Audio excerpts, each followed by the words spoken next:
Sir, bumangon ka na! Sir! Malakas na pagkasabi ko habang pinupukpok ko ang kaldero gamit ang sandok. Alas 7 na ng umaga. Kailangan mo na pong bumangon, sir.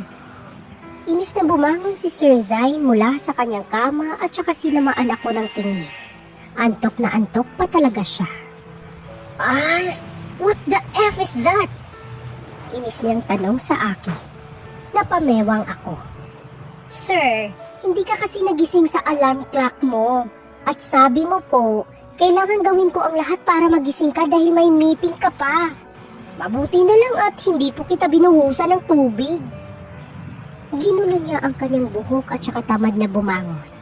Agad kong binaba ang kaldero sa sahig at saka mabilis na kinuha ang tuwalya na hinanda ko. Ayan na ang tuwalya mo, sir. Binigay ko agad sa kanya kaya natigilan siya. Maligo ka na po. Huwag mo na pong hintayin na ako na rin po ang magliligo sa inyo dahil hindi ka na bata. Yeah, whatever. At tamad siya na naglakad patungo sa banyo. Nang tingnan ko ang orasan, namilog ang mata ko nang makita na 15 minutes na ang lumipas. Agad akong lumapit kay sir at walang sabi-sabing tinulak siya patungo sa loob ng banyo, kaya muntik na siyang madapa. Gulat niya akong binalingan. Galit na ang mukha. What the F, Jill? Galit niyang tanong sa akin. Maligo ka na, sir. Pagputol ko sa kanya at sinara ang pinto. Napabuga ako ng hangin at saka napailing na lamang. Ako nga pala si Jill de Guzman, 26 at ang tanging inaasahan ng aking pamilya. Personal maid ako ni Sir Zain Smith, may-ari ng isa sa mga sikat na airlines sa Pilipinas. Sa apelyido niya pa lang, may lahi siyang banyaga kaya mas lalo siyang gumwapo. 3 taon na akong nagtatrabaho sa kanya bilang personal maid at kahit inis na inis siya sa akin minsan, hindi niya ako kayang ipatalsik dahil hindi siya nabubuhay kapag wala ako. Alam niyo kung bakit? Halimbawa na lamang ang ginawa ko kanina. At isa pa, ako lang din ang nakakatiis sa ugali niya. Sa katunayan, gusto ko nang umalis sa trabaho na ito dahil hindi ko na kaya na maging maid lang. Gusto ko rin umasenso sa buhay.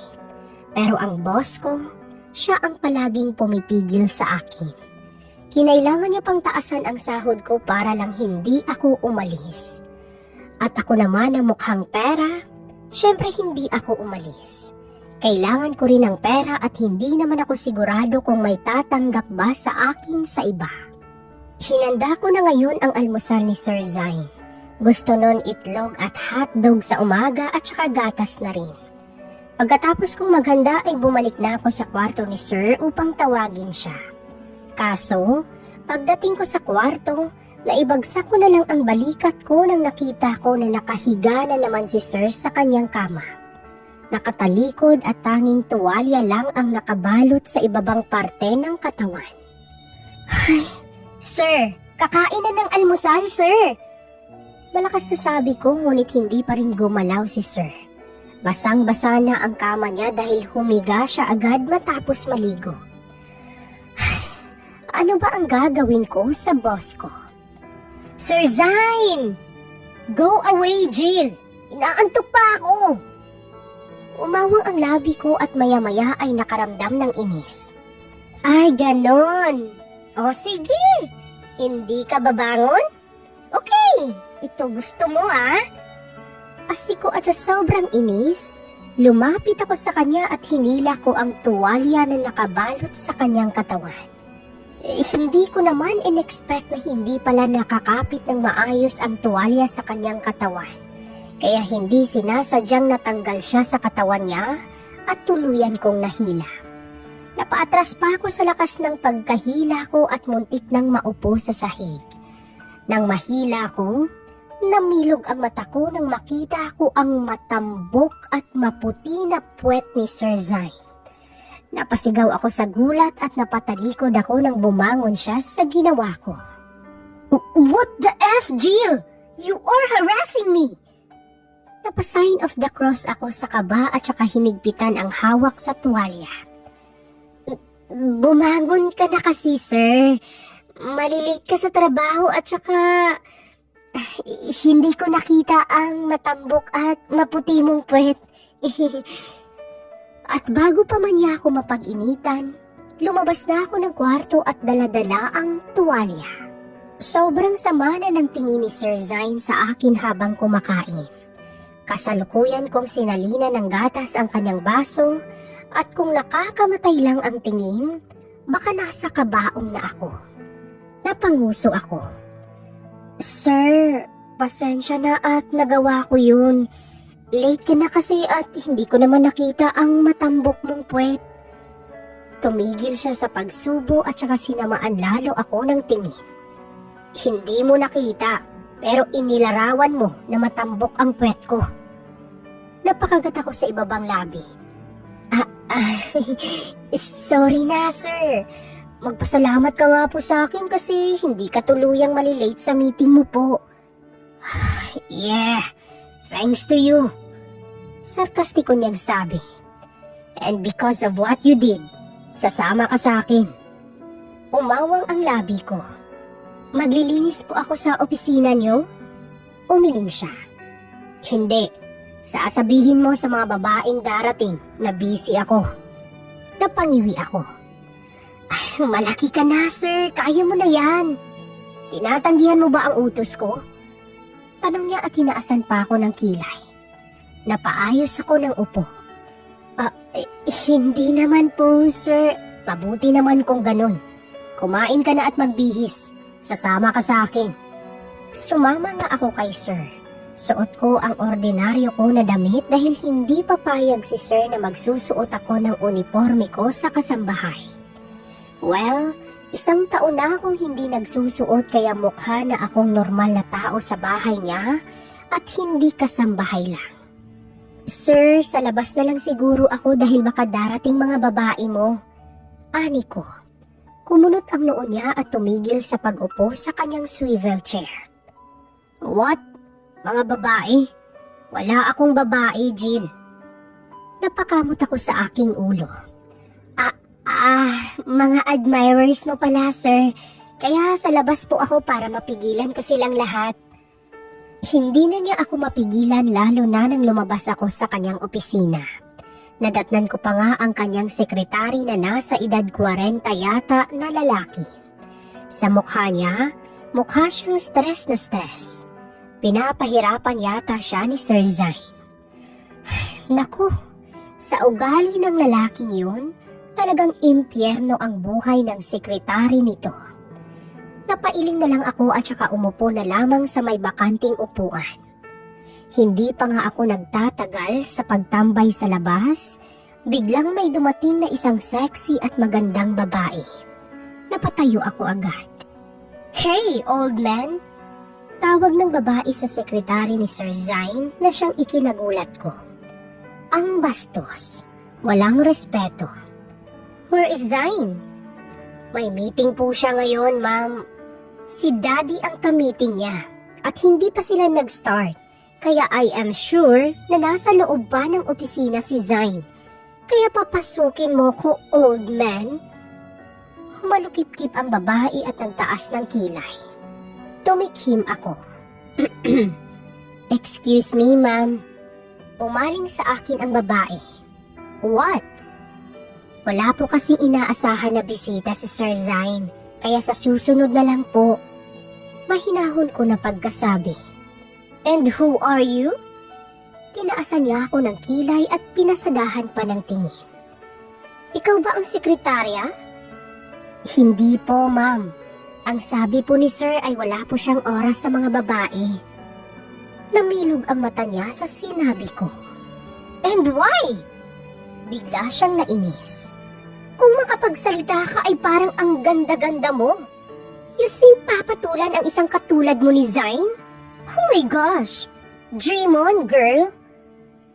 Biglang kumulo ang dugo ko sa narinig. Abat, wala po akong sinasabi, ma'am, na papatulan ako ni Sir. Mahinahon kong sabi kahit sa kaloob-looban ay sasabog na ako. Ang sabi ko po, wala siyang oras sa mga babae. At bakit? Tiningnan ko siya. Dahil may asawa na po si Sir. Nalaglag ang panga niya. What? Pasensya na, Sir Zain. Baka ito na lang ang paraan para tumigil na ang mga babae sa'yo. Ikaw na lang ang magpaliwanag. Malaki ka na. I don't believe you!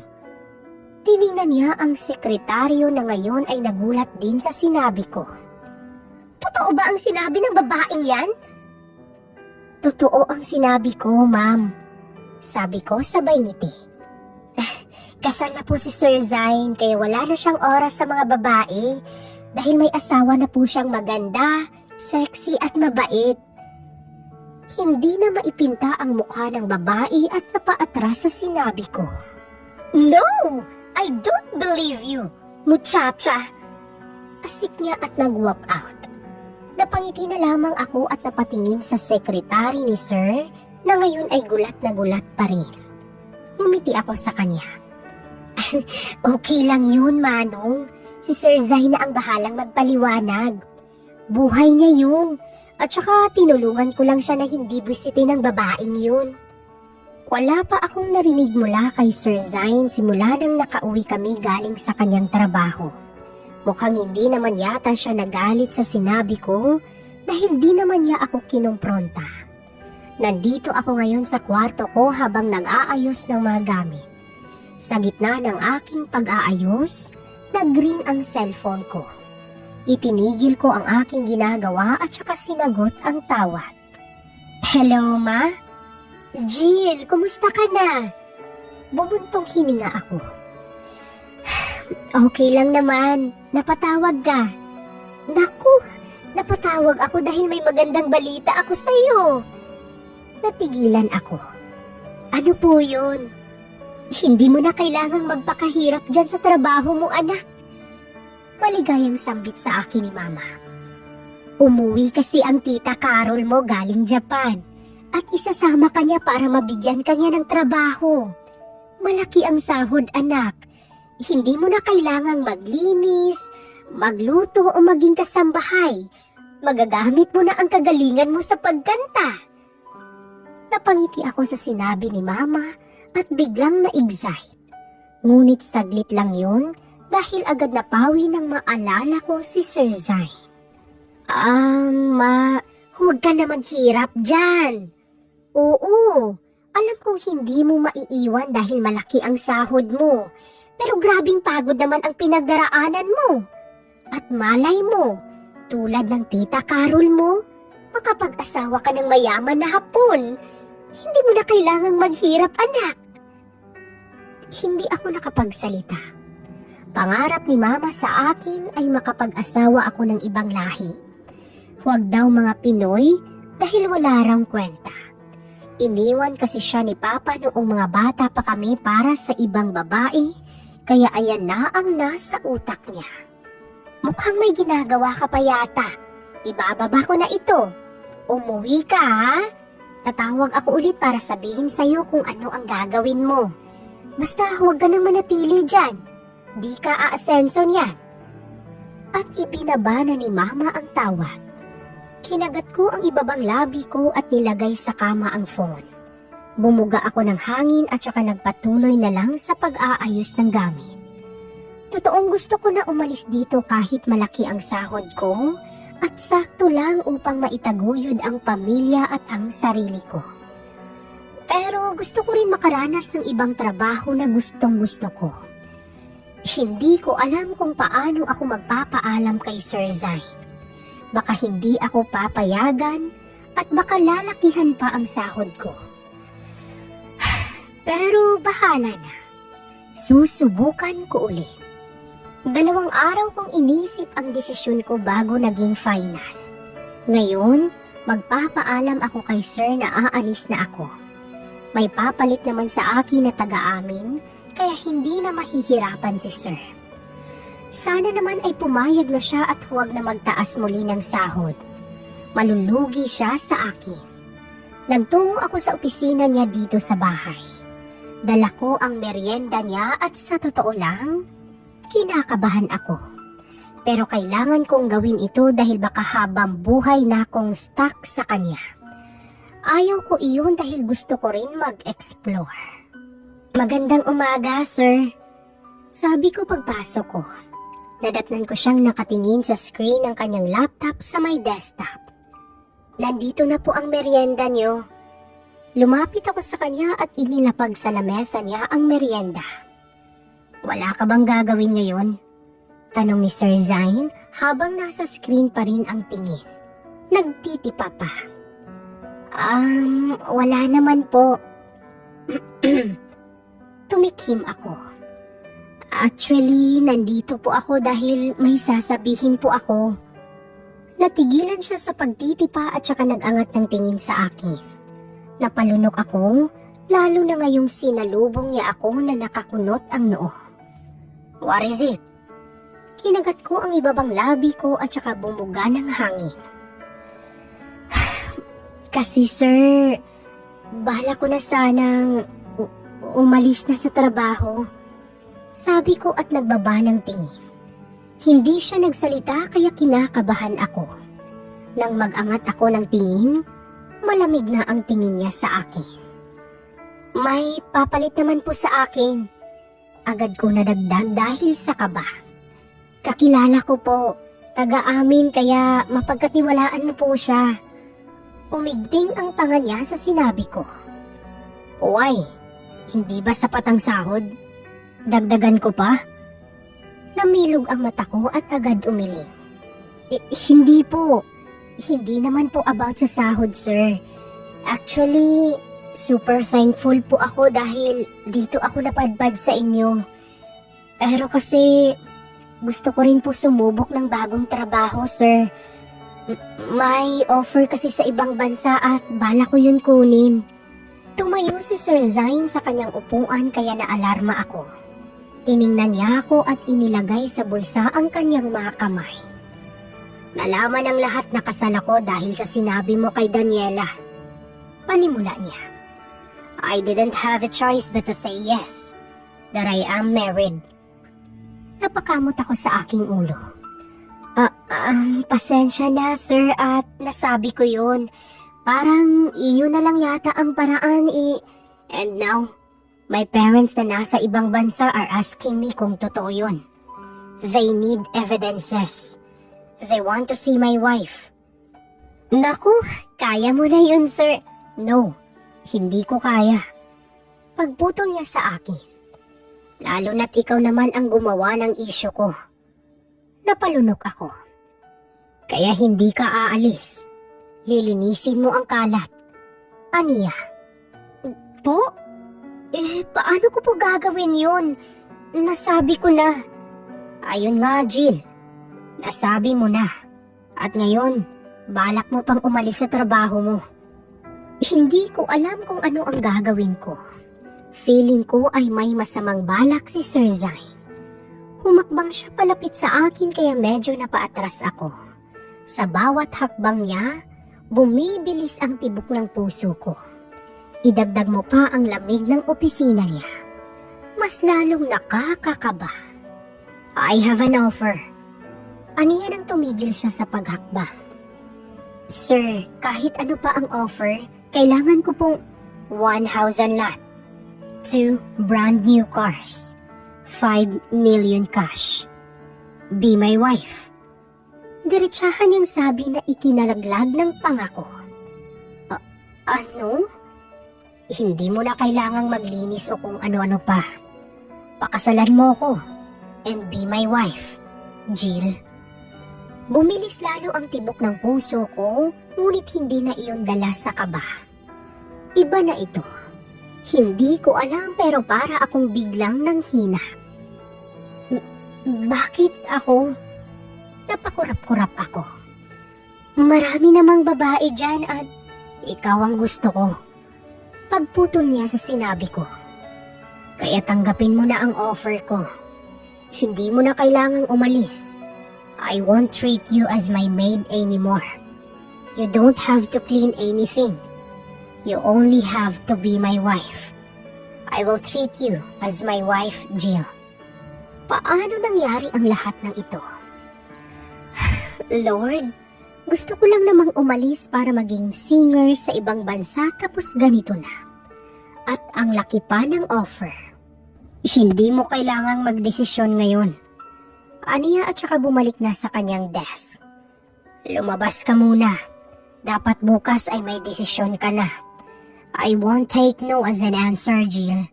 Dapat sobrang valid ang rason mo at mas malaki pa sa offer ko ang dahilan ng pag-alis mo.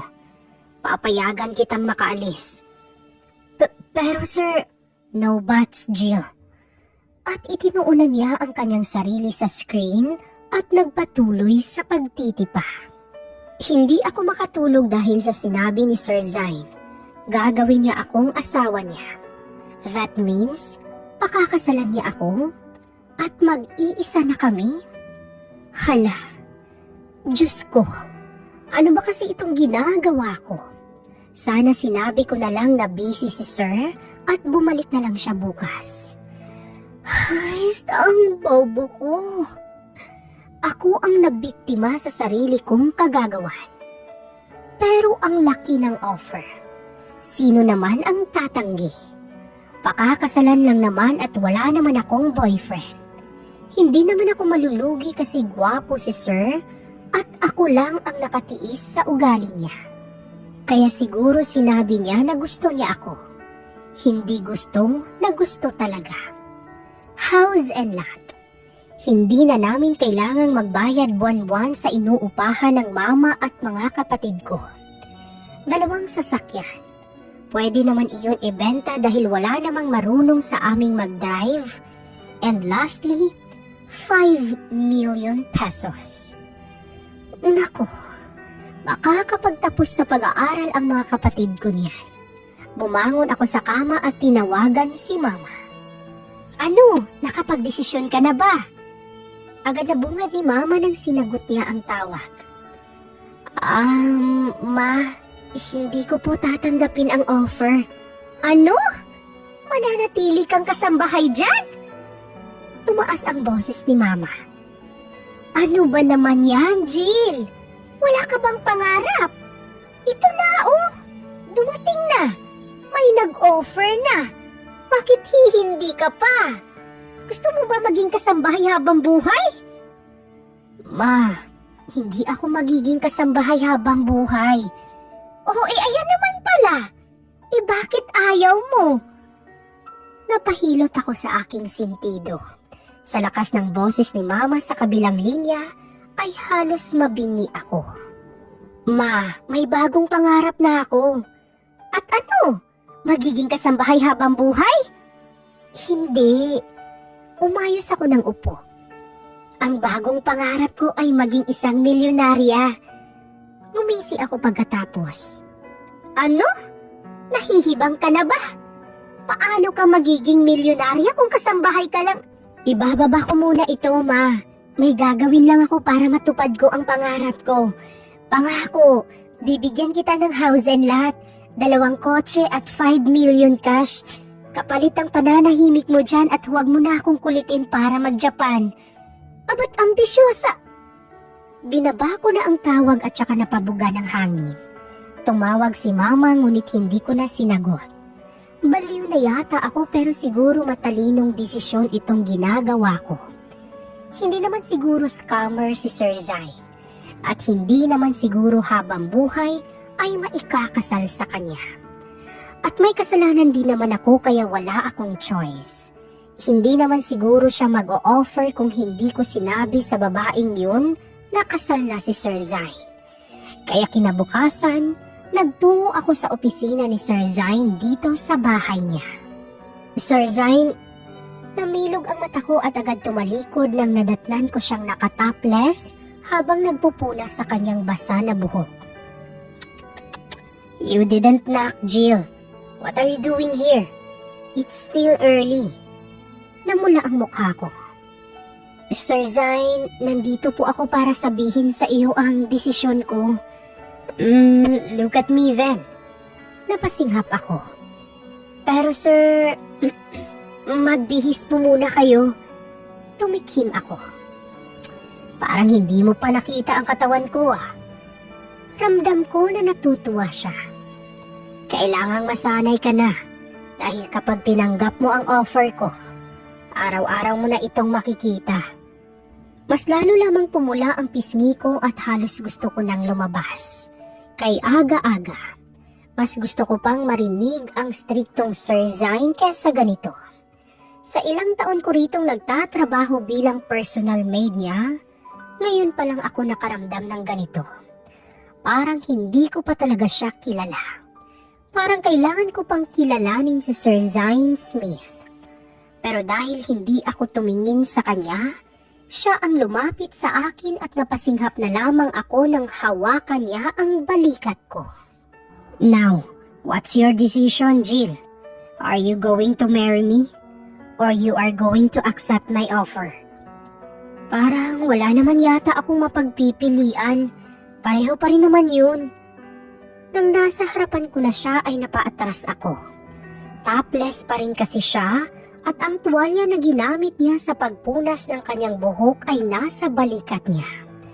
Parang bigla akong nasilaw sa kanyang kagwapuhan, lalo na ngayong wala sa style ang buhok niya. Ang gwapo niya lalo kapag hindi masungit. Exactly. Wala kang pagpipilian. Now, I want to hear your answer.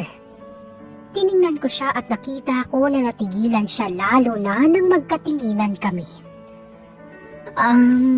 Oo, papayag na ako. Papayag na ako na maging asawa mo. Diretsahan sabi ko. Nag-iwas ako ng tingin nang sumilay ang ngiti sa kanyang labi.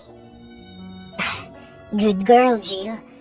Now magbihis ka na dahil aalis tayo. Napatingin ako sa kanya.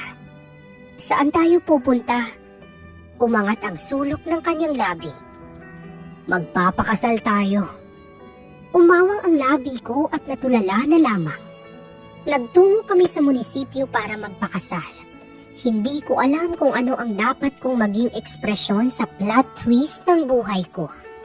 Respetado na tao si Sir Zine, kaya walang nagtangkang nagtanong sa biglaang pagpapakasal.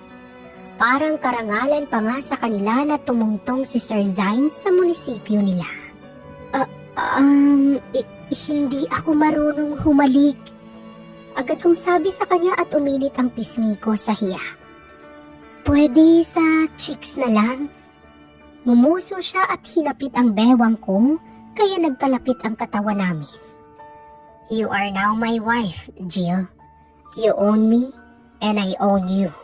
May karapatan na ako sa'yo, lalo na sa paghalik sa labi mo. Mas lalong uminit ang pisngi ko. Para tuloy akong nasa loob ng oven dahil ang init sa pakiramdam. Nag-iinit ang pisngi ko dahil hindi lang naman kami ang nandito. May mayor at iba pa. Close your eyes and let me taste that small lips of yours. Aniya at para naman akong na-hypnotize sa kanya at automatic na napapikit. Isang segundo ng aking pagpikit, nagulantang ako nang bigla kong naramdaman ang kanyang malambot na labi sa akin. Parang may paru-paro sa aking tiyan. Parang may kiliti akong nararamdaman dahil sa kanyang halik sa akin. Nang kumawala ang kanyang labi sa akin ay napamulat ako. Seryoso na ang kanyang tingin sa akin kaya napalunok ako. Nang ma-realize ko, uminit ang pisngi ko at agad nag-iwas ng tingin. Congratulations, Mr. and Mrs. Smith. Palakpak ng mga taong naging witness sa kasal naming dalawa. Naging awkward ako sa kanya pagkatapos dahil hindi pa rin ako naka-get over. Hindi ko akalain na hahantong kami sa ganito at sa totoo lang, baka magulat ang ibang kasambahay kapag nalaman nila na ikinasal ako kay Sir Zine. Sir Zine, don't call me Sir Zine anymore, Jill. Pagputol sa akin ni Sir Zine habang nasa loob kami ng sasakyan. We are married. Sir, Zine, paano ko ipapaliwanag sa ibang kasambahay? You don't need to explain. Aniya, aalis tayo. Hindi tayo doon titira. Nagulat ako sa sinabi niya. Seryoso ba ito? And don't worry, tutupad ako sa sinabi ko. Tomorrow, you will receive one house and lot, 2 brand new cars, and 5 million cash. Ngumuso ako at napatingin na ng diretso sa kanya kahit awkward pa rin. Hanggang kailan ba ang setup na ito? Tanong ko. Hanggat gusto ko. Sagot niya. Wala kang karapatang mag-file ng annulment sa akin. I will be the one to file. Tumango ako. Oo naman, sir. Zain, wala naman akong pambayad para mag-file ng annulment. Ngumiwi ako sa sinabi ko at saka napatingin na lamang sa bintana. What do you want me to call you? Jill is very common and usual. Gusto ko may endearment tayo para totoong mag-asawa nga tayo. Napatingin ako sa kanya. Mag-asawa na tayo, Zain. Yeah, pero hindi naniniwala si Daniela. My mom wants to meet you and she is very excited. Kailangang mapaniwala ko sila because you started this mess, Jill. Kinagat ko ang ibabang labi ko dahil medyo na-guilty ako. Pero hindi ko naman alam na hahantong sa ganito. Sorry, but good thing you started the mess. Napatingin ako sa kanya at kinunutan ko siya ng noo. Bakit? Napasandal ako sa may bintana nang bigla siyang humilig palapit sa akin at niliitan pa ako ng mata. I don't need to find a girl to marry. Nandito ka na at hindi ka na aalis. Pagkatapos niyang sabihin iyon ay umayos na siya ng upo at saka nag-iwas na ng tingin. Napasapo ako sa aking dibdib at naramdaman ko ang kakaibang pagtibok ng puso ko. Nakakapanibago. Parang iba na ito. Dahil ba ito sa halik niya kanina? Nalaman nga ng mga kasambahay ni Sir Zain ang kasalang naganap at sobrang sama na ng tingin nila sa akin. Hindi kasi sila makapaniwala na ang isang katulad ko na katulong ay asawa na ngayon ni Sir Zain. Pero hindi ko na lang sila pinakinggan at hinayaan na lamang ang mga chismis nila sa akin. Ang mahalaga, may bahay na kami. Hindi na mangungupahan sina mama at aking mga kapatid. May 2 sasakyan at 5 million cash. Tinupad nga ni Sir Zain ang kanyang offer. Binigyan niya ako ng house and lot na siyang ikinagulat ni mama na mayroon ako at 2 brand new car. Hindi lang yun. May 5 million ako na nasa bangko. Anak, totoo ba yung sinabi mo?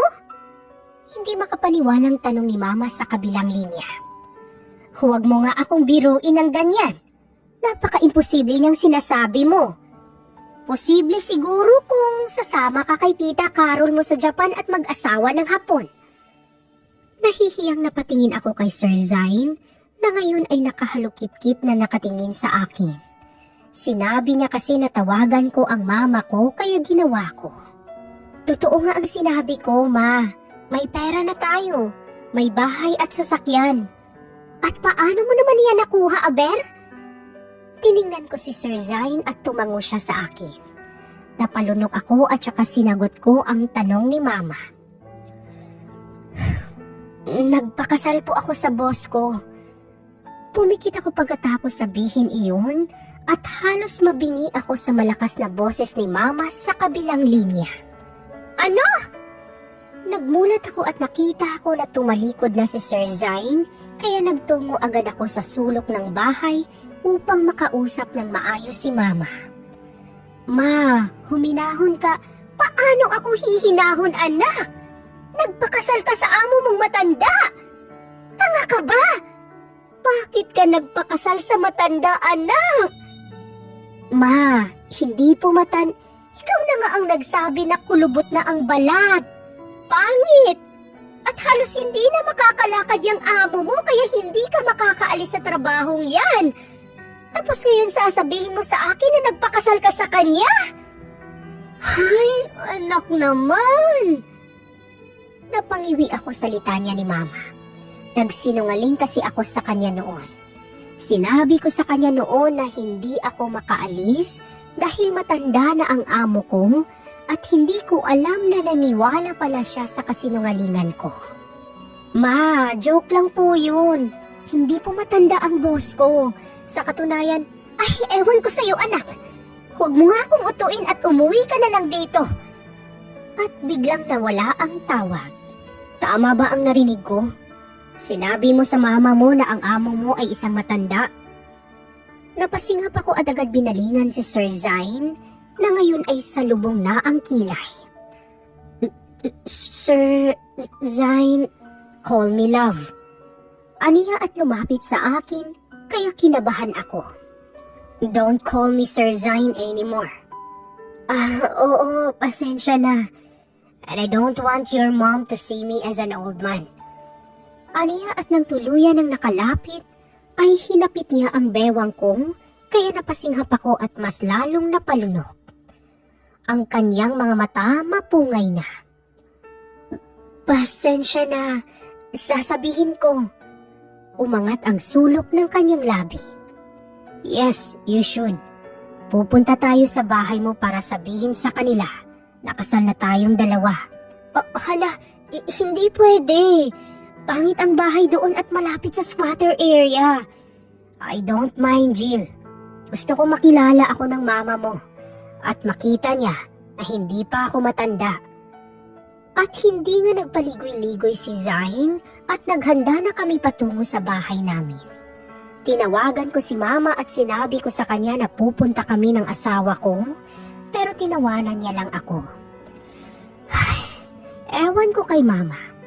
Ewan ko lang kung tatawa pa siya kapag makita niya si Zain. Baka matulala iyon sa sobrang gwapo ni Zain. Bago tayo magpakita sa parents ko, we should act like we are really a couple, Jill. Binalingan ko siya. Oo naman, sabihin mo lang sa akin kung ano ang gagawin ko. Hindi pa naman ako marunong umarte. No, I don't want us to act. Natigilan ako sa sinabi niya. Ha? I want us to be real, like other husband and wife. Kaya I will file for a leave. Isang buwan for us to know each other. Bumilis ang tibok ng puso ko. Seryoso ka ba? Dead serious. Aniya sa seryosong mukha. Napalunok ako at nang iwas ng tingin. Hindi ko na kasi maipaliwanag itong nararamdaman ko. Alam ko naman na seryoso talagang tao si Zain, kaya hindi ko alam kung seryoso ba itong sinabi niya o biro lang. If you want us to be real, it means kailangan naming magmahalan talaga? Mas lalong nagwala ang puso ko sa iniisip. Wala pa akong naging boyfriend. Hindi ko pa rin na-try ang ma-in-love kahit nasa tamang edad na ako para mag-boyfriend. Naging focus kasi ako sa trabaho kaya wala na akong oras na asikasuhin ang love life ko. May nagtangka naman noon lalo na noong hindi pa ako nagtrabaho kay Zain. Pero tinanggihan ko dahil wala sila sa priority list ko. If my mom found out na hindi tayo totoo, she might arrange my marriage to someone I don't know, Jill. That's why I choose you. Kasi ikaw lang ang babaeng kilala ko at mapagkatiwalaan ko. Daniela is one of the candidate na ipagkakasundo sa akin. I don't like that girl because she is so aggressive. Mumuso ako at saka hinaplos ang bintana ng kotse. Pero maganda naman si Daniela. Sexy pa. Mas maganda ka. Natigilan ako sa narinig at agad siyang tiningnan. Nakatingin siya sa akin at tinaasan pa ako ng kilay. What? Uminit ang pisngi ko at agad nag-iwas ng tingin. Wala. You're blushing. Cute. And he chuckled. Hindi na mawala sa isip ko ang sinabi ni Zain sa akin kanina hanggang sa makarating kami sa lugar namin. Ma! Tawag ko habang nasa labas kami ng bahay na inuupahan ni na mama. Ma! Nandito na ako! Bumukas ang pinto ng bahay at iniluwa roon si mama na mukhang bagong gising pa dahil mugto ang mga mata. Anak? Oo ma, umuwi ako. Napakurap-kurap siya at agad lumabas para lapitan ako. Anak! Niyakap niya ako nang makalapit. Sabi ko na nga ba at nagbibiro ka lang eh. Uuwi ka rin at... Natigilan si mama at agad kumalas sa pagkayakap nang makita niya ang lalaki sa likuran ko. Makahulugan akong tiningnan ni mama at tiningnan muli si Zain na pormal na nakatayo malapit sa kanyang kotse. Sino itong kasama mo, Jill? Tanong ni mama sa manghang boses. Abay, ang gwapo naman! Umangat ang gilid ng labi ko sa sinabi ni mama. Ma, siya po si... Napahinto ako sa pagsasalita nang maglakad si Zain patungo sa akin. Nang nasa harapan na siya ni mama, naglahad siya ng kamay. Hello, ma'am. Ako nga pala si Zain Smith. Ako ang asawa ni Jill. Pakilala ni Zain sa kanyang sarili. Nalaglag ang panga ni mama sa narinig at agad-agad tinanggap ang kamay ni Zain. Asawa ka ng anak ko? Hindi makapaniwalang tanong ni mama. Abay, ang bata-bata mo pa. Akala ko matanda. Tiningnan ako ni mama kaya agad akong nag-iwas ng tingin at mahinang natawa. Pumasok kami sa loob ng bahay at si mama ay tarantang-taranta. Pati nga ang mga kapatid ko na natutulog ay ginising niya. Gabi na kasi kami dumating kaya ayon. Naglapag si mama ng merienda at pasensyadong tiningnan si Zain na ngayon ay nakaupo sa tabi ko. Parang masyadong ang maliit sa kanya ang upuan eh. Ang laki kasi niyang tao. 6-footer kasi. Naku, pasensya ka na at ito lang ang merienda namin ha. Akala ko kasi ay nagbibiro lang si Jill eh. Pinandilatan ako ng mata ni mama. At hindi ko akalain na may asawa na siya. Wala pa nga yang boyfriend. It's fine, tita. Biglaan din itong kasal namin. Ani Zain sabay tingin. And we are here para patunayan sa inyo na hindi ako matanda, na may kulubot na balat, pangit, at hindi makakalakad. Napayuko ako sa narinig at saka napapikit. Narinig niya pala ang usapan namin ni mama. Ay nako, tumawa si mama. Oo nga, ang gwapo-gwapo mo nga. Mabuti at naisipan mo pang pumatol sa anak ko. Biglang kumulo ang dugo ko sa sinabi ni mama at inangatan siya ng tingin. Ma, ano? Totoo naman. Sino ang papatol sa'yo na mayaman? Inirapan ako ni mama at matamis na nginitian si Zain. Mabuti naman at pinakasalan mo ang anak ko. Baka tatandang dalaga yan.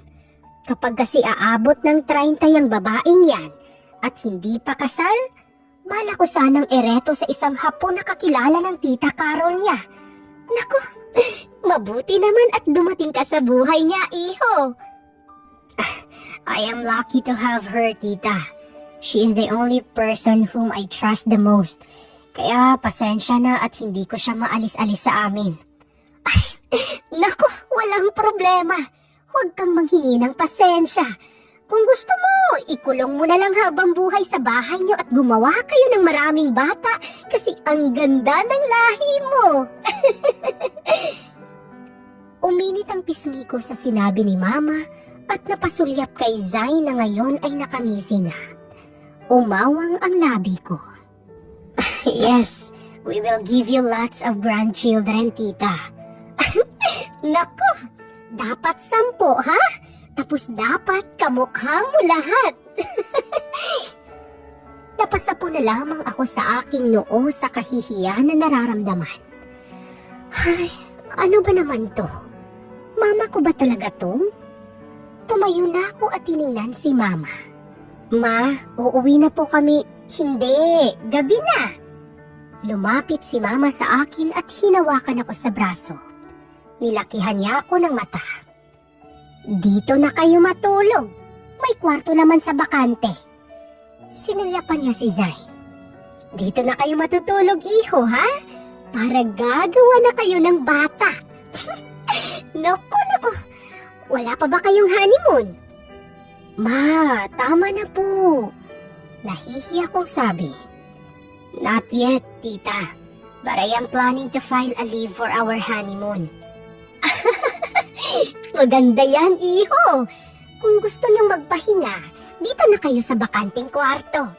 Pasensya na at hindi kagandahan ang bahay namin. Hindi ito sa amin eh. Nirerenta lang namin to. Buwan-buwan ang bayad. Tumayo na si Zain at lumapit na sa akin. It's fine, tita. This will be your last day in your rented house anyway. Hindi yata na-gets ni Mama ang sinabi ni Zain, kaya tumango na lang siya. Nasa iisang kwarto kami at hindi ko maiwasan ang kabahan, lalo na't maliit lang ang kwarto rito. Tiningnan ko si Zain na nakatingin lang sa sirang kisame ng bahay. Kinagat ko ang ibabang labi ko at bumuntong hininga. Pasensya ka na sa mama ko ha. Ganun na talaga siya. Ani ko at medyo nahiya sa kwarto na maliit. Doon ako kina mama matutulog. Pasensya na kung maliit lang din ang kwarto. Napatingin siya sa akin. We are married. Bakit ka tatabi sa mama mo? Ha? Napalunok ako sa kaba. Ang awkward noon, sir. I mean, Zain. Tumayo siya at saka tiningnan ako. I want us to get closer para hindi ka na maging awkward sa akin. And stop calling me sir. I told you to call me love.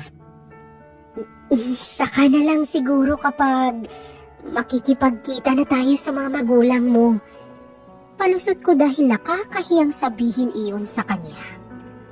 Mas nakilala ko siya bilang boss ko kesa sa asawa kaya ang awkward nun. Hindi yata nagustuhan ni Zain ang sinabi ko dahil nagsalubong ang kilay niya at hindi na maipinta ang mukha. Lumapit siya sa akin at nang nasa harapan ko na siya, hinawakan niya ako sa balikat. No, I want you to call me love every single day. Understand, love? Nakakahiya yun. Bakit ka nahihiya? Tanong niya sabay tingin sa mga mata ko. We've been together for years. Hinayaan kitang pumasok-pasok sa kwarto ko para bisitin ang umaga ko. Ngayon ka pa nahihiya? Hindi ako sumagot. If you don't call me love, I'll kiss you and make love with you. You want your mother to hear your moan here in this tiny room? Umiling ako. Then good. Now, call me love. I want to hear it. Love. Ngumisi siya. Hindi ko masyadong marinig. Louder. Love. Louder please. Kinuyom ko ang kamao ko at matapang siyang tiningnan. Love. Lumaki ang ngisi niya. Ayan, narinig mo na. Magpahinga na tayo. Yup, I heard it clearly. Pagkatapos niyang sabihin iyon, bigla niyang hinapit ang bewang ko at siniil ng halik sa aking labi na nagpagulat sa akin. Nang gumalaw ang kanyang labi ay napapikit ako at napahawak sa kanyang balikat. Sinuklian ang kanyang halik. Magkatabi kaming natulog at yun ang unang beses na tumabi ako sa isang lalaki.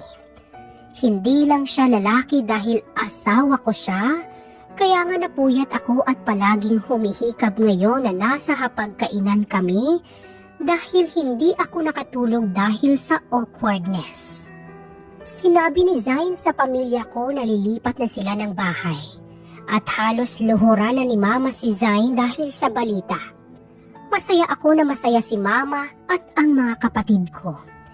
Hindi naman pala masama itong ginagawa ko. Dahil alam ko na pareho naman kaming magkaka-benefit ni Zain sa ginagawa namin. Nag-file ng leave si Zain dahil magbabakasyon kami sa ibang lugar upang makilala ang isa't isa. Sa totoo lang ay kinakabahan ako. Natatakot kasi ako na baka mahulog ako sa kanya at masasaktan lang ako sa huli. Ayokong magkaroon ng feeling sa kanya. Pero alam ko na hindi iyon maiwasan, lalo na nang malaman ko na isang buwan kaming magbabakasyon at araw-araw ko siyang makakasama. Ang unang destinasyon namin ay ang isang pribadong resort na pagmamay-ari ng matalik na kaibigan ni Zine na si Sir Miguel. Si Sir Miguel ay isang engineer na businessman din. Kilala ko siya dahil siya naman ang palaging kausap ni Zine sa tuwing may meeting o informal conversation na ganap. Mananatili tayo rito ng 2 linggo. Pagkatapos ay pupunta tayo sa Japan. Namilog ang mata ko. Talaga? Bigla akong na-excite. Tiningnan niya ako. Yes. Why are you so excited? Hahanap ka ba ng hapon para maipagpapalit kapag ayaw mo na sa akin? Niliitan niya ako ng mata. Nandito kami ngayon sa kwarto ng resort at sobrang ganda. Parang mga nasa magazine lang at mga nasa commercial ang kwarto. Sigurado ako na mahal ito. At malaki ang kama kaya kahit iisa lang ang kwarto namin, hindi kami magtatabi dahil sa laki. Ha? Grabe ka naman. Hindi naman ako cheater. Tsaka lang ako maghahanap kapag ayaw mo na sa kasal natin, Zine. Kapag napaniwala natin ang mommy at daddy mo. No, that's not my plan, love. Parang tumigil ang mundo ko saglit dahil sa huli niyang sinabi. Love. Ang sarap pala pakinggan sa tenga. Parang nakakakiliti kahit salita lang naman, lalo na't galing sa kanya ang katagang yun. Hindi ko ma-imagine si Zine bilang isang romantiko na lalaki dahil kilala ko siya bilang workaholic. Hindi ko akalain na may ganito pala siya. Kaya niya pala maging magaan sa akin. Kaya nga nandito tayo dahil balak kitang kilalanin. I decided to live my life with you. I don't have plans knowing another woman, Jill. I just know that you are for me. And when you told me that you want to leave, para akong nataranta. Humarap siya sa akin pagkatapos niyang sabihin iyon at nang magtama ang paningin namin, bumilis ang tibok ng puso ko at para akong nanghihina sa kanyang nakakatunaw na tingin. Ano ba ang nangyari sa akin? So, are you with me? Let's try this out, love. Walang mawawala if we are trying to work this marriage. Pero, I like you. Aniya na nagpatigil sa akin sa paghinga. Hinawakan niya ang kamay kong nanginginig. You are the only person who understands me, who knows me very well. You are the only one who stand beside me kahit sinisweldohan kita.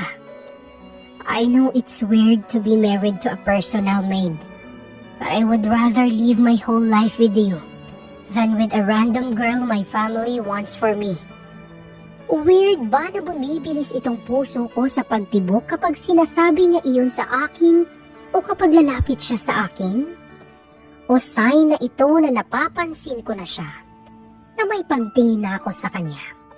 Kasi kung ganon, ito ang una kong pag-ibig na tingin ko ay hindi ko makakalimutan buong buhay ko. Naging maganda ang unang araw namin sa resort. Ipinasyal ako ni Zine at natutuwa ako sa tuwing sinasabi niya sa akin ang detalye ng bawat pasyalan sa resort.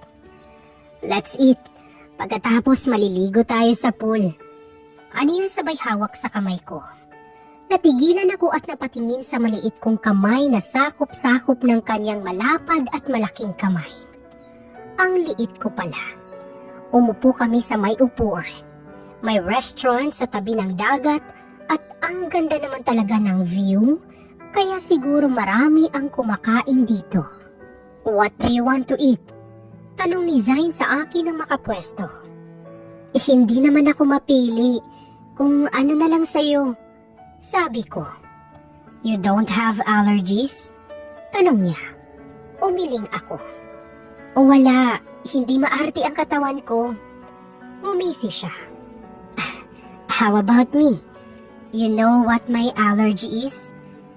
Umuso ako at saka umayos ng upo. Oo, alam na alam ko. Nanghahamon niya naman akong tingnan. Ano? Saan ako allergic? Tinaasan ko siya ng kilay at inilapag ko sa lamesa ang kamay ko. Sa manok at peanut. Tapos ayaw mo sa juice na powder. Gusto mo yung fresh talaga kaya kailangan ko pang mag-effort bumili ng fresh apple, orange, and grapes para sa'yo. Marami kang alam sa akin. Tumango ako. Tama. Sa ulo ko na lahat sa'yo dahil ilang taon na akong nagtatrabaho sa'yo eh. Sumeryoso ang tingin niya. I want to know you. Saan ka takot? Anong mga gusto mong pagkain at hindi? Lahat. I want to know, Jill. Tell me something about yourself. Ngumiti ako sa kanya. Hindi ako marunong lumangoy. Natigilan siya. What? Kaya ikaw lang mag-isa ang maliligo ngayon sa pool. Umuso ako. Sa gilid lang ako. I'll teach you how to swim if that's the case. Tumawa ako. Grabe ka naman. Ang tanda ko na para turuan. Sa gilid na lang ako. Hindi na muli nadugtungan ang pag-uusap namin dahil biglang dumating ang waiter upang kunin ang aming order. Naging masaya ang unang araw namin sa resort at marami sa mga oras na nag-uusap kami sa mga bagay-bagay na siyang ikinagagaan ng loob ko. Nang maghapon, binigyan niya ako ng isang bouquet ng rosas at halos maiyak ako dahil first time kong mabigyan at galing pa sa kanya. Mukhang hindi yata aabuti ng buwan ay mahuhulog na ako sa kanya. Sana lang kapag nahuhulog ako ay sasaluin niya ako. Love, paki-zipper nga ng dress ko. Wala sa sariling sabi ko habang inaayos ko ang dress ko. Nakita ko na natigilan si Zain at maya-maya ay ngumisi. Bigla akong nagtaka. Bakit? Lalong lumaki ang ngisi niya. You called me love. I like that. Nang ma-realize ko kung ano ang ibig niyang sabihin, unti-unti akong namula. Sinasanay ko lang ang sarili ko. Palusot ko sabay iwas ng tingin. Para hindi halata. Can you see it again? Tanong niya. Gusto kong marinig yun mula sa bibig mo. Tiningnan ko siya at nang magkatinginan kami, parang tumigil saglit ang mundo ko at parang siya lang ang nakikita ko. Love, sabi ko sa sarili. Paki-zipper nga ng damit ko. Very well. Lumapit siya sa akin at habang papalapit siya sa akin, ay naramdaman ko ang unti-unting pagbilis ng tibok ng puso ko. Talikod ka, sabi niya na siyang agad kong sinunod. You have a nice body ha, aniya. At napapikit ako nang maramdaman ko na itinaas niya ang zipper ng paunti-unti. Bagay sa'yo ang damit na to.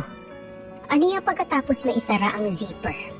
Pinaharap niya ako at nakangiti pa rin siya. You are so beautiful, my love. Nagbaba ako ng tingin. Huwag mo nga akong biruin. Hinawakan niya ang baba ko at pinaharap sa kanya. Hindi ako nagbibiro. Akala ko ba ay kilala mo na ako? You know that I am not a joker, Jill. I do things and say things seriously. Napalunok ako. Di sige. Anong sige? Siseryosohin ko na lahat ng mga sinabi mo. Sabi ko sabay tikim. Siseryosohin na rin kita. Kumunot ang noo niya. So, you were not serious back then? What about the kiss? Napilitan ka lang din ba nun? Because I wanted to? Umiling ako. Hindi naman po. Nahihiya lang ako. Mas lalong kumunot ang noo niya. Po? You are still seeing me as your boss? Not your husband? Parang ini-interrogate yata ako nito. Hindi naman. Respeto ko lang. I am seeing you as my wife. Not a maid anymore. Sana ikaw din. treat me as your husband, not a boss anymore, because you are now my wife. You are carrying my surname. You are a Smith, not my personal maid. Understand, Jill?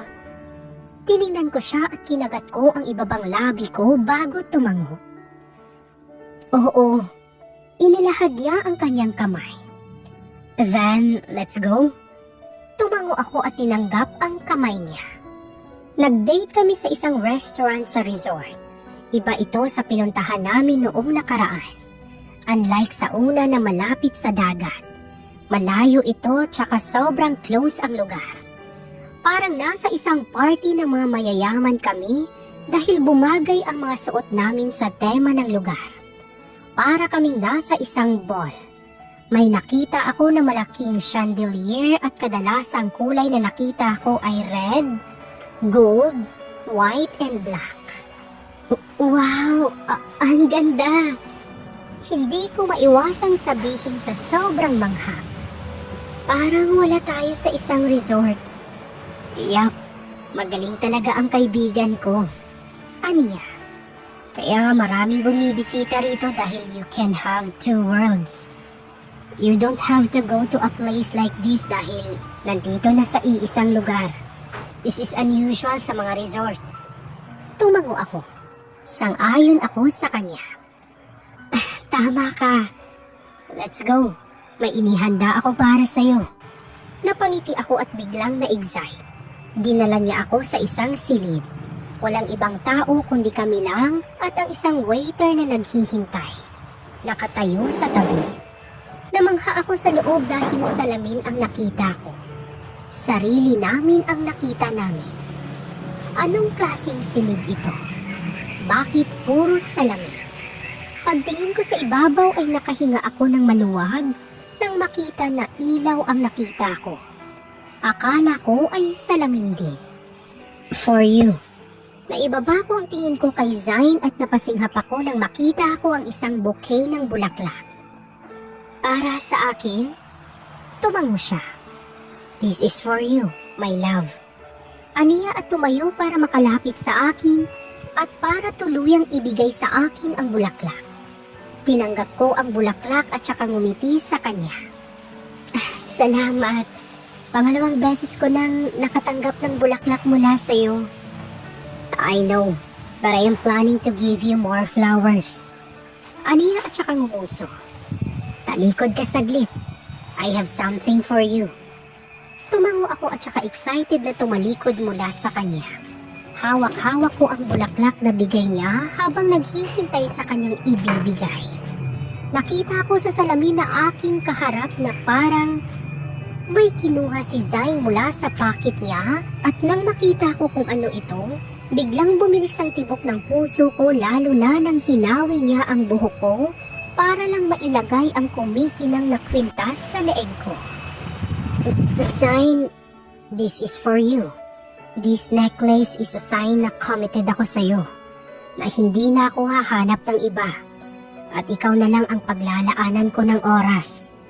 I find love and right people when you are here, right? Naibaba ko ang tingin ko sa kwintas na nailagay niya at napalunok ako nang makita ko ang nakaukit na love doon. Kung ako lang ang mag-isa, ay baka naglumpasay na ako sa kilig. Salamat. I don't want to hear your thank you, my love. Napatingin ako sa kanya. Nasa gilid ko na siya ngayon. Ano ba ang gusto mo? Tinuro niya ang labi niya. A kiss. Napasinghap ako. I want you to kiss me. That's the right way to say thank you, Jill. Nang tingnan ko ang kanyang mga mata, para niya akong hinahamon. Bumuntong hininga ako at tumayo. Hinahamon mo ba ako? Tanong ko. Umangat ang sulok ng labi niya. Oo, hinahamon kita, Jill. Alam ko kasi na hindi mo kayang gawin yon.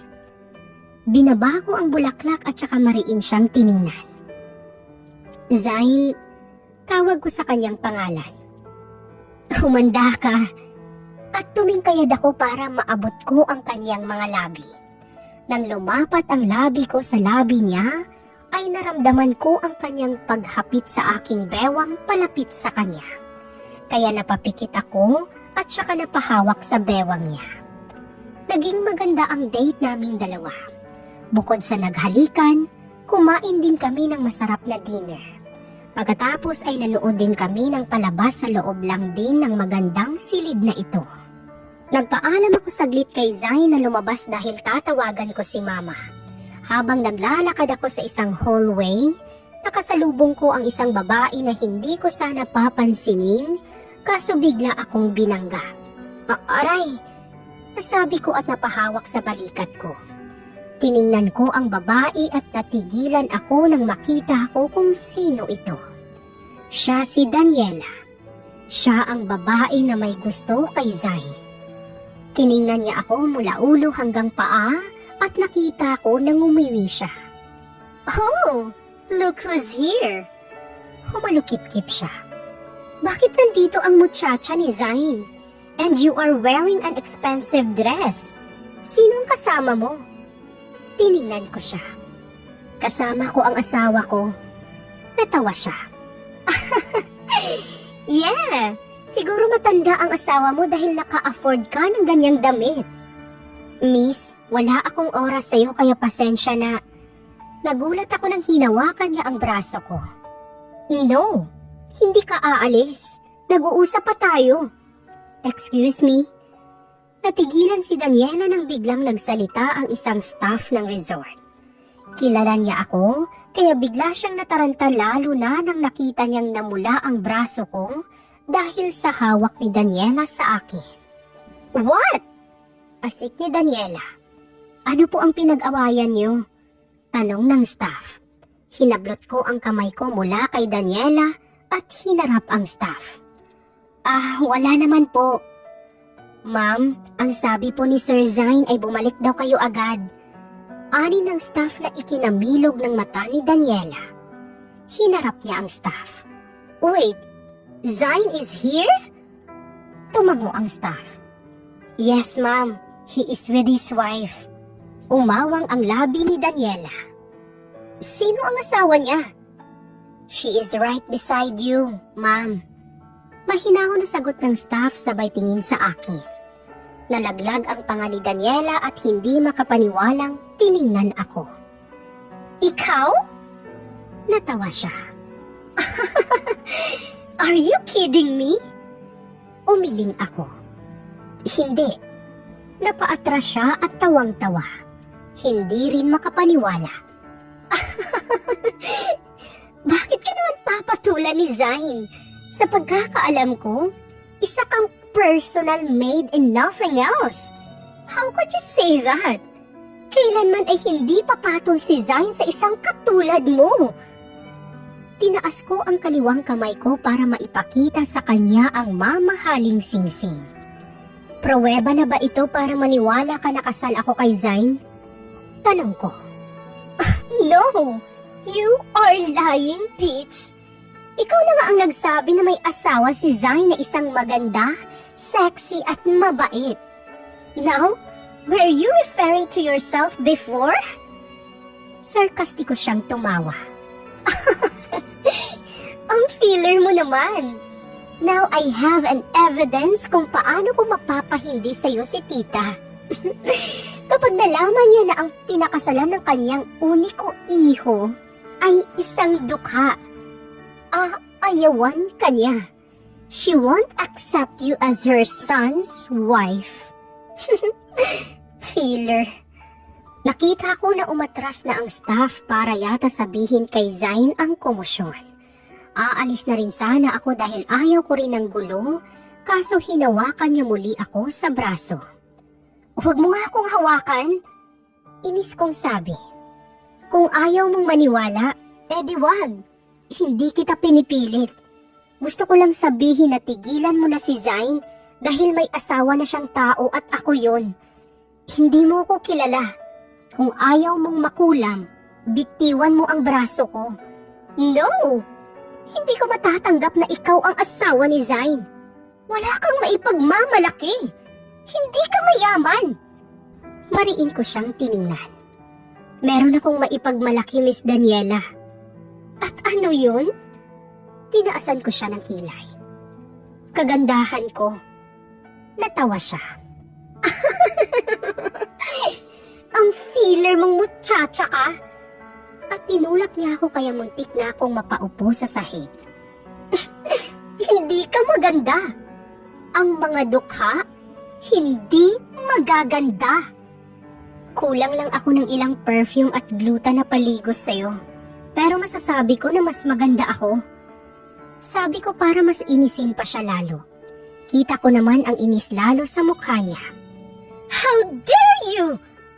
At akmang itutulak niya ako nang may biglang tumawag sa kanyang pangalan. Daniela? Where are you, darling?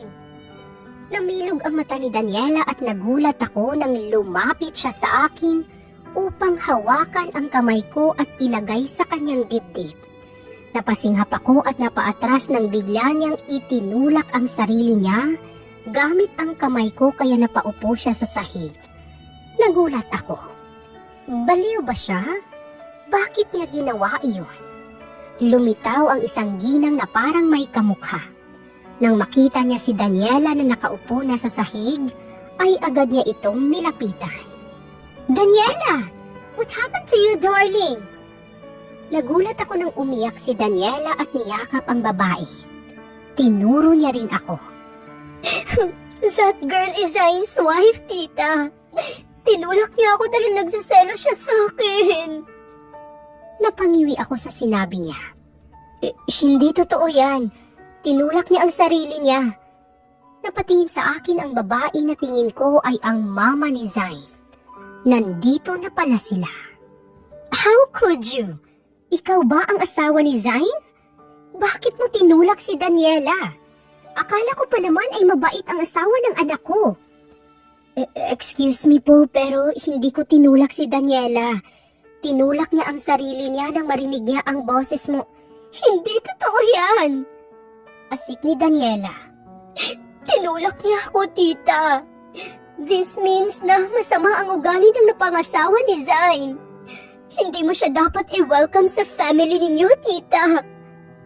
Ano ang nangyayari dito? Nabuhayan ako ng loob nang marinig ko ang boses ni Zain.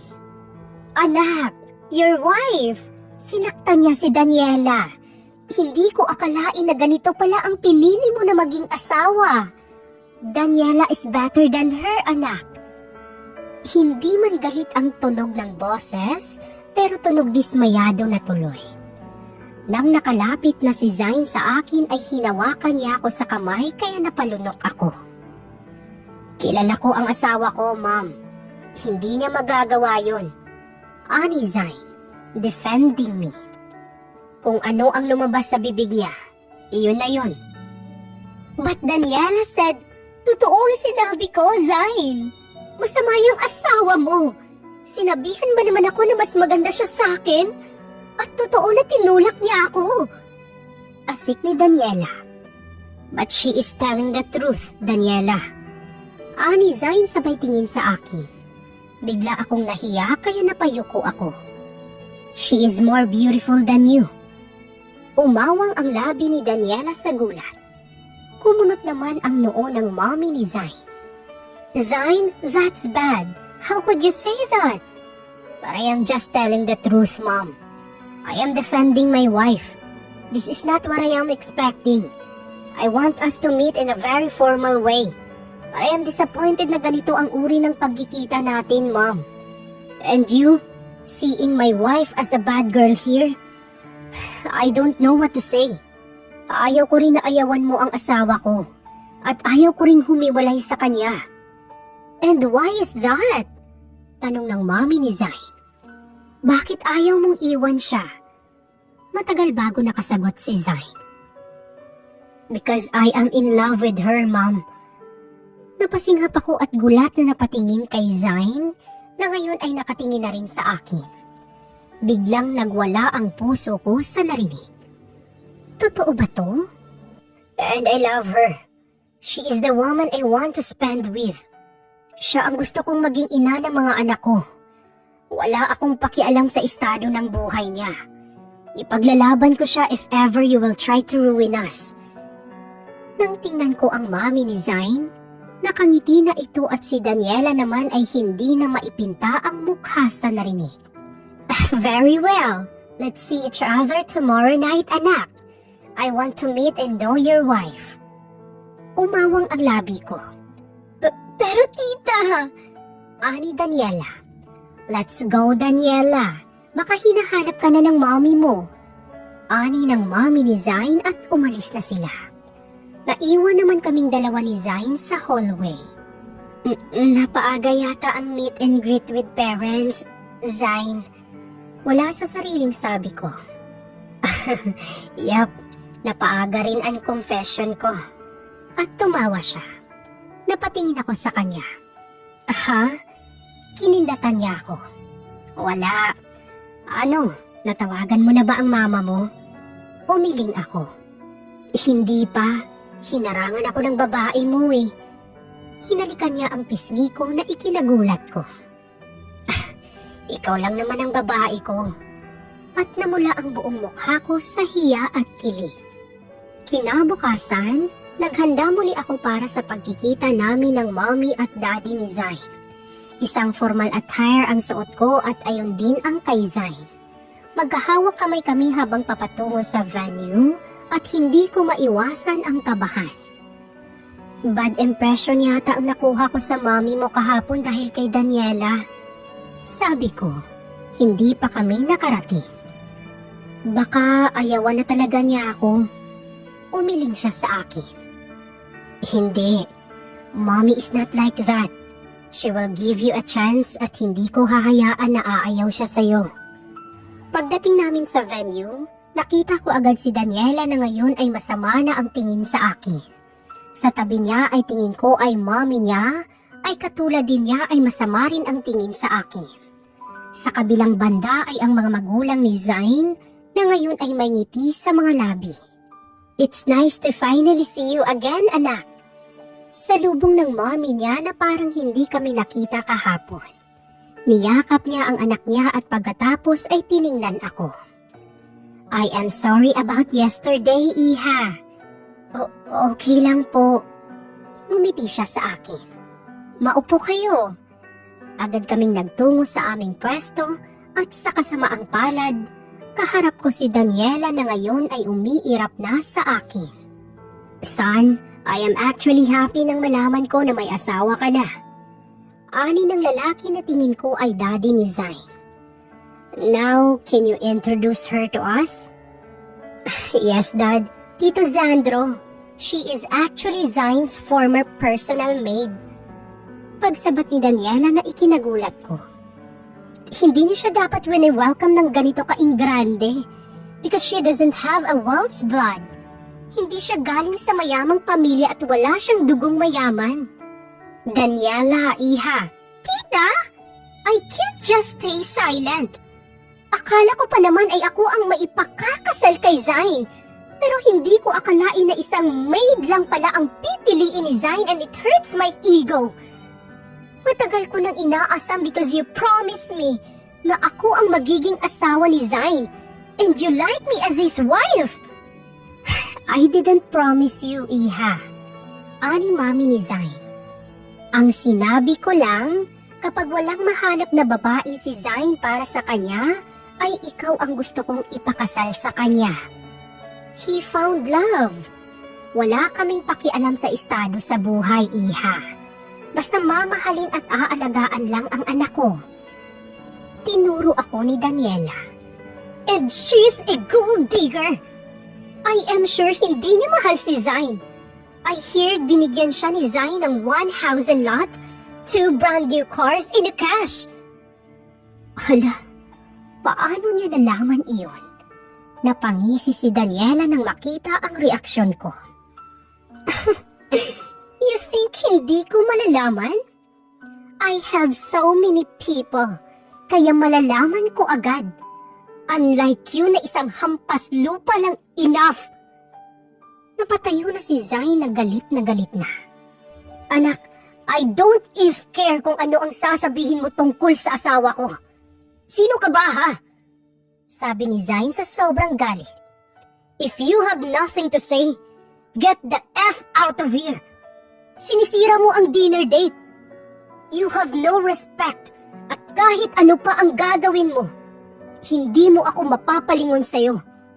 With your attitude, you are nothing. Kahit ano pa ang sira ang gagawin mo sa asawa ko, hindi mo ako mapapalayo sa kanya. But Zain, I love you. Get out, Daniela! Galit na sambit ni Zain at binalingan ang mommy ni Daniela. I am sorry, Mrs. De Castro, but I think both of you should exit now. Your daughter is causing a scene. Hindi kami makakapag-usap ng maayos at makakakain ng maayos because of her. Walang salita na lumabas sa bibig ng mommy ni Daniela at hindi lalang ang anak papalayo. Nang makaalis ay saglit na katahimikan. Umupo si Zain at saka tumikim. I am sorry about that, Mom and Dad. Ngumiti ang mommy ni Zain. No, it's fine, son. Tiningnan ako ng mommy ni Zain. Zain told me everything. He told me how good you are being his personal maid. You are a wife material to him. And he said, he cannot live without you, Iha. Bumilis ang tibok ng puso ko sa narinig. I don't need to know everything dahil alam ko na kung ano ang pipiliin ng anak ko ay tatanggapin namin. I am sorry again about yesterday, but welcome to the family, Iha. Nawala na ang kaba sa aking mukha at napalitan ng malaking ngiti sa labi. Thank you po. Naging masaya at memorable ang mga natira naming oras sa resort dahil nakasama namin sa pagbanding ang mga magulang ni Zain at wala pala sa in-expect ko ang nangyari. In-expect ko na bibigyan ako ng pera kapalit ng paglayo ko sa anak niya o hindi kaya ay ipapahiya ako sa lahat ng maraming tao. Hindi naman pala. Hindi naman lahat ng mayaman ay ganon. Talagang advance lang akong mag-isip. Sa huli naming stay sa resort, napagdesisyonan namin na maligo sa isang pool. Balak naming mag-night swimming ni Zain. Hindi ako marunong lumangoy, pero ang sabi niya, kakapit ako sa kanya kaya na-excite ako. Mauuna na ako sa pool ha, sabi ko sa kanya, para matingnan ko ang pool. Sure, pero huwag kang maligo na wala ako. You don't know how to swim, love. Paalala sa akin ni Zain. Nginitian ko siya. Hihintahin kita doon, love. Hindi naman ako bata para tumalon. Tapos, di naman pala marunong lumangoy. At nauna na ako magtungo sa swimming pool. Ang ganda ng view kasi sa ibaba ng pool, dagat na. Ang ganda. Nasabi ko na lang. Sana marunong akong lumangoy. Tiningnan ko ang swimming pool at nakakaakit ng ganda. Parang gusto kong tumalon pero hindi pwede dahil hindi naman ako marunong lumangoy. Sayang. Pero hindi ako dapat maging malungkot kasi last day na namin dito sa resort at bukas aalis kami ng bansa. Pupunta kami ng Japan kasama ang pamilya ni Zain. Magbabakasyon kami roon. Nakarinig ako ng yapak kaya siguro si Zain na iyon. Zain, gusto ko ng mali. Natigilan ako dahil paglingon ko, hindi si Zain ang bumungad sa akin, kundi si Daniela. Mag-isa lang siya at nakasuot ng swimsuit. Hindi ko akalain na nandito pa siya. Akala ko ay umalis na siya. Ano ang ginagawa niya rito? Hi, muchacha! Aniya at humakbang palapit sa akin na nakahalukip-kip. Nag-expect ka ba na si Zain ang darating? Kumunot ang noo ko. Ano ang ginagawa mo rito? Nagkibit balikat siya. Maliligo? Saan pa ba? Ikaw ba ang may-ari ng pool na to? Wala akong sinasabi. Umangat ang kilay niya sa sinabi ko. Oh well, wala kang sinasabi. Alam mo ba kung bakit ako nandito? Kumunot lalo ang noo ko. Sabi mo ay maliligo ka. Mali. Mariing sambit niya. Nandito ako para tapusin ang buhay mo. Namilog ang mata ko at bago pa man ako makareact, mabilis siyang nakalapit sa akin at saka buong lakas akong itinulak kaya nahulog ako sa pool. Sa paghulog ko ay nahawakan ko ang kanyang kamay kaya nasali siya sa pagkahulog sa pool. Humawak ako ng mahigpit sa kanya ng makaahon, ngunit pilit niya akong alisin sa kanya. Hindi ka marunong lumangoy? Then, this is your end, muchacha. Mamamatay ka at akin na si Zain. Walang makakita na ako ang may pakana dahil sinira ko ang CCTV. Kaya mamatay ka na. Mamatay ka na! Hinila niya ang buhok ko at pilit akong ilunod sa tubig. Pinilit ko ring makaahon pero mas malakas siya sa akin at may mas kaya dahil marunong siyang lumangoy. Kaya sa ilang minuto kong nakalublob sa tubig, ay nawalan ako ng hininga at hindi ko na alam kung ano ang sumunod na nangyari. Nagising ako sa isang maputi na silid. Napasulyap ako sa gilid ko at nakita ko ang naka-on na TV. Sa kabilang gilid ko naman ay bintana. Buhay pa ako. May dextrose na nakalagay sa akin kaya buhay pa ako. Anak! Napasinghap ako nang marinig ko ang boses ni Mama. Nang tingnan ko ay papalapit siya sa akin habang may luha sa kanyang mga mata. Anak! At saka niyakap niya ako nang makalapit. Halos hindi na nga ako makahinga sa higpit ng kanyang yakap. Ma, hindi ako makahinga. Reklamo ko. Ma! Ay, Diyos ko! Kumala siya sa yakap at saka tiningnan ako. Mabuti naman at nagising ka na. Alam mo ba kung ilang santo ang dinasalan ko para lang magising ka? Pinag-alala mo ko ng husto.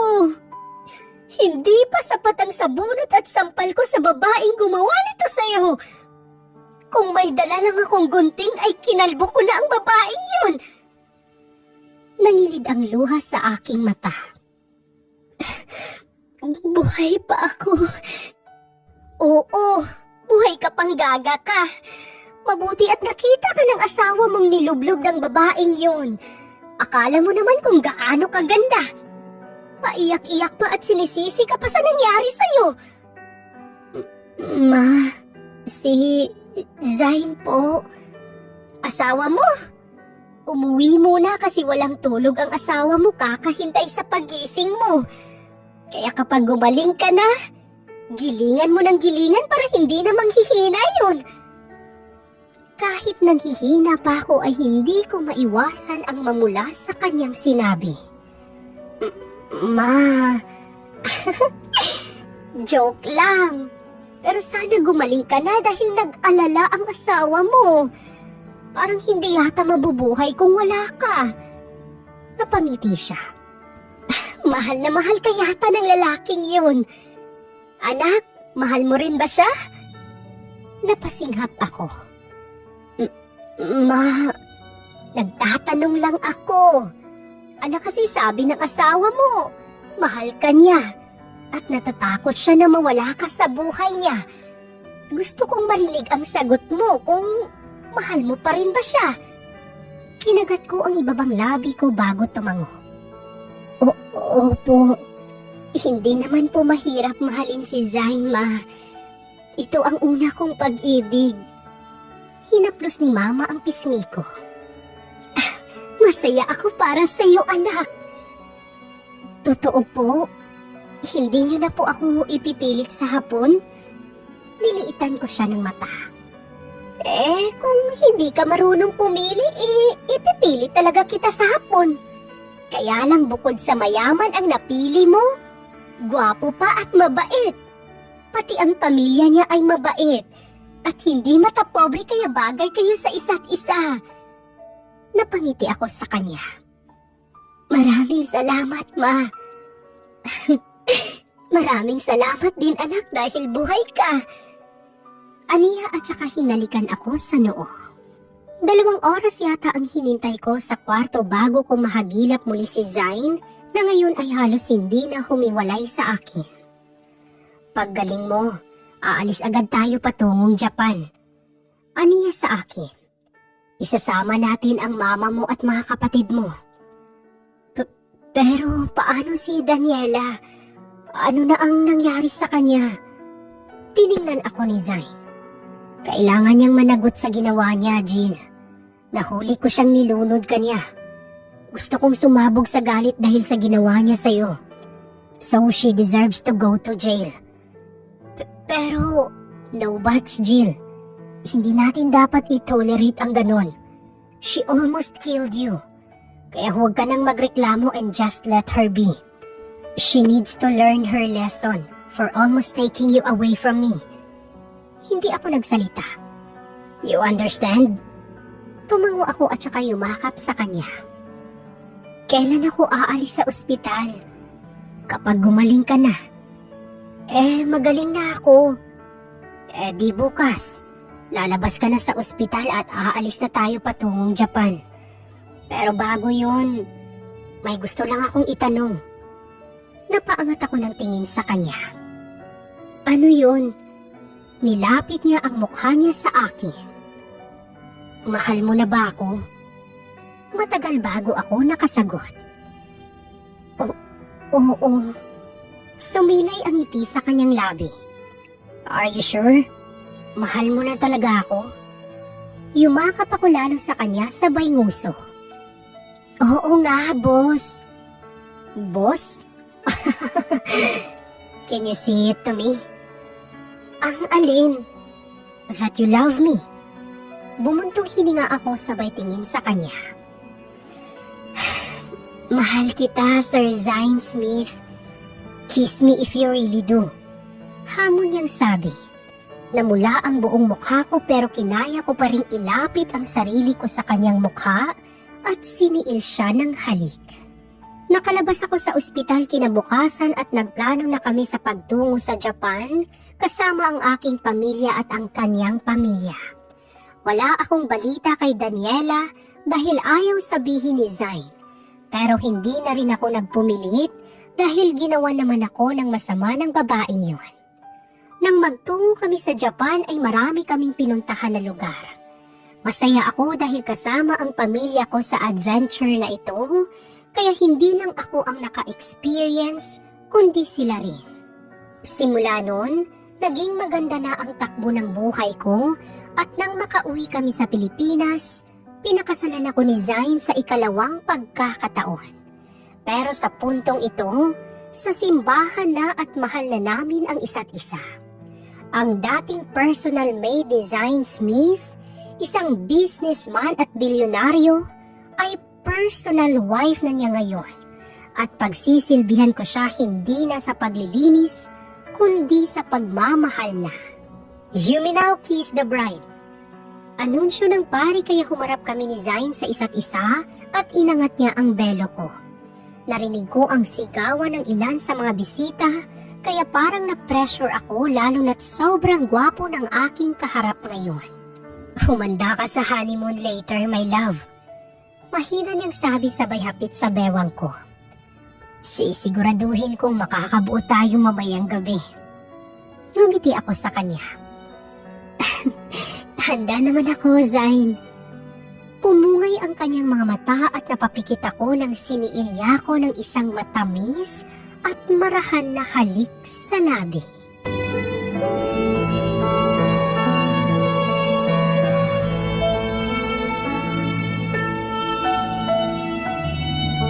Ano ang magandang aral ang natutunan nyo sa ating kwento ngayon?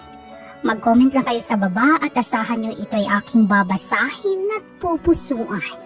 Maraming salamat.